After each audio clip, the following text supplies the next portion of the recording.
Nadreen, आप देख रहे हैं क्राइम टाइम न्यूज। मैं हूं आपका दोस्त Khaitar Khan, bureau chief crime time news. हर तरह की खबर से जुड़े रहने के लिए हमारे चैनल को लाइक करें, सब्सक्राइब करें और देखते रहिए क्राइम टाइम न्यूज।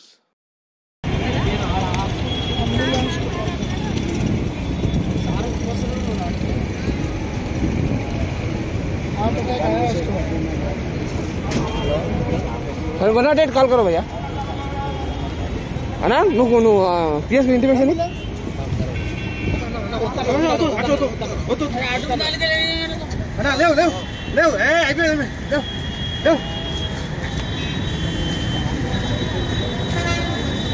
बना डेट कॉल करे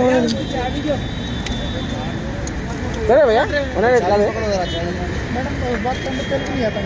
माట్లాడు हेलो आराम टेंशन आओ मैडम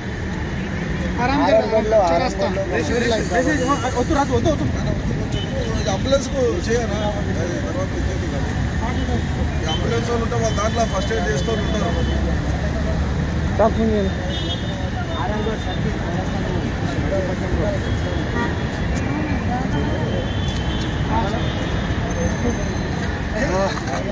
बताओ तो राजा राजा हो तू నేషనల్ ఏయ్ వద్దు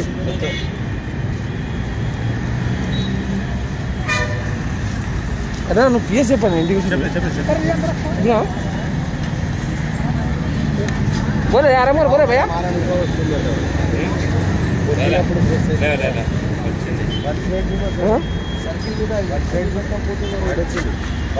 చెప్తా ఐడియా ఉండదా పల్స్ రేట్ పెట్టుకుంటే మనకి అది వేరే అట్లా వచ్చేది. సార్ ఈ ఆరంభం దగ్గర బిడ్స్ వచ్చి పడిపోయింది సార్, స్పాట్లో కింద మీద వేసుకోండి సార్.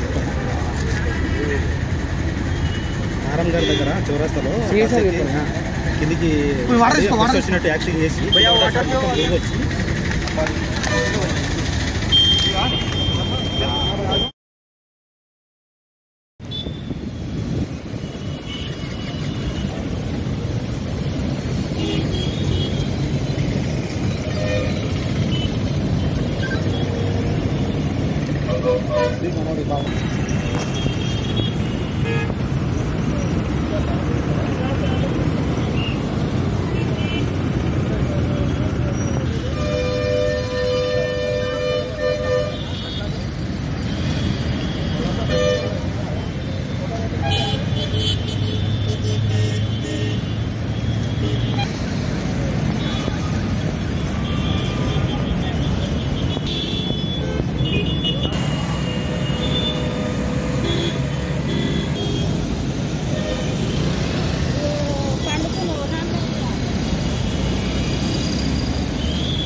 నా పేరు రాజశేఖర్ సార్. నేను రాజేంద్ర నగర్ ట్రాఫిక్ పిఎస్లో విధులు నిర్వహిస్తున్నాను. నిన్న ఇక్కడ ఆరంగర్ జంక్షన్లో డ్యూటీ నిర్వహిస్తున్నాక ఒక అతను బాలాజీ అని సడన్గా కళ్ళు తిరిగి పడిపోవడం జరిగింది. అక్కడ సార్ ఆదేశాల మేరకు చూడు అంటే ఉరికి అతన్ని దగ్గరికి వెళ్ళి చూడడం జరిగింది. సడన్గా ఏదో సమస్యలు పడిపోయినట్టు గమనించి ఇమ్మీడియట్గా పల్స్ చెక్ చేయడం జరిగింది. పల్స్ చెక్ చేస్తే కొద్దిగా బ్రీత్ ఆడతలేదనే డౌట్ వచ్చేసరికి ఇమ్మీడియట్గా సిపిఆర్ స్టార్ట్ చేశాం. సిపిఆర్ కింద పడుకోబెట్టి కరెక్ట్ ప్రాపర్గా సిపిఆర్ ప్రెస్ చేస్తూ రిలీజ్ చేస్తూ 1-2 మినిట్స్ తర్వాత అతను శ్వాస తీసుకోవడం జరిగింది. ఎమ్మటే ఒక ఆటో పిలిచి మాట్లాడి ఇమ్మీడియట్గా నియర్ బై హాస్పిటల్, మన జర్మెంటన్ హాస్పిటల్ అక్కడ తీసుకెళ్ళడం జరిగింది. వాళ్ళు ఇమ్మీడియట్గా ప్రాథమిక చికిత్స అందించి ఒక ఇంజెక్షన్ ఇచ్చి తర్వాత అతను మాట్లాడడం జరిగింది. అతని ఫ్యామిలీ మెంబర్స్ని పిలిచాం సార్. పిలిచి వాళ్ళకి అప్పయిపోయిన తర్వాత వాళ్ళు కూడా అటు ఇంటికి వెళ్ళి డిశ్చార్జ్ అయిన తర్వాత కూడా మళ్ళీ ఫోన్ చేయడం జరిగింది. ఇది సార్ నేను జరిగిన సంఘటన. సార్ నేను Rajendra Nagar traffic police station Cyberabad sir. ఇది నాకు ట్రైనింగ్లో భాగంగా మా సిపి గారి ఆదేశాల మేరకి ట్రాఫిక్ ట్రైనింగ్ ఇన్స్టిట్యూట్ అని ఉంటుంది సార్. అక్కడ కూడా మాకు ఈ ట్రైనింగ్లో భాగంగా ఈ పాదచారులు ఎవరైనా మన ట్రాఫిక్ జంక్షన్లో కానీ మనం డ్యూటీలు చేస్తున్నప్పుడు మనకు అనుమానం ఇట్లా జరిగినప్పుడు ఇమ్మీడియట్గా ప్రాథమిక చికిత్సలో భాగంగా కార్డియాక్ అరెస్ట్ అయితే ఎలా చేయాలి, సిపిఆర్ ఏ రకంగా చేయాలని చెప్పేసి మాకు ట్రైనింగ్ ఇస్తుంటారు సార్. అందులో భాగంగా సడన్గా చేయాలనిపించింది. అది చేసి ఇమీడియట్గా హాస్పిటల్ షిఫ్ట్ చేసాం సార్. మా ఉన్నతాధికారులకు కూడా ఇన్ఫార్మ్ చేయడం జరిగింది. తర్వాత వాళ్ళ ఫ్యామిలీ కూడా కొంచెం సంతోషం.